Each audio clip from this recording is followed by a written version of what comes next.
আবারও কাবুলে ভারত তার দূতাবাস চালু করল। সম্প্রতি আফগান বিদেশমন্ত্রী আমির খান মুত্তাকির ভারত সফরের পর এই বড় সিদ্ধান্ত ঘোষণা করেছে নয়াদিল্লি। ভারতের টেকনিক্যাল মিশন এখন পূর্ণাঙ্গ দূতাবাসে উন্নীত হচ্ছে। অন্যদিকে আফগানিস্তানের পক্ষ থেকে মন্ত্রী মুত্তাকি বলেছেন, আমরা চাই ভারত আফগানিস্তানের উন্নয়নে আরও বড় ভূমিকা নিক। দুই দেশের সম্পর্ক এতে নতুন উচ্চতায় পৌঁছবে। তালিবান সরকারও নভেম্বরের মধ্যে 2 জন কূটনীতিক পাঠাবে নয়াদিল্লিতে। যদিও ভারত এখনও আনুষ্ঠানিকভাবে তালিবান সরকারকে স্বীকৃতি দেয়নি, কিন্তু এই পদক্ষেপে দুই দেশের অর্থনৈতিক ও মানবিক সহযোগিতা আরও বাড়বে। এই বিষয়ে ঠিক কি বললেন আফগান মন্ত্রী তা একটু শুনে নেওয়া যাক। आपको पता है कि 4 साल से हिंदुस्तान और अफ़गानिस्तान के ताल्लुकात रोज़ बरोज़ आस्ता आस्ता बढ़ता है।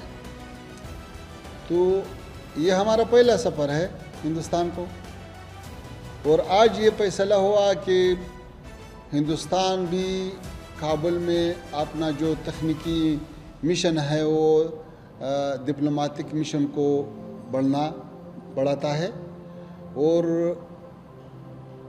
दिल्ली में भी हमारा डिप्लोमेट आता है।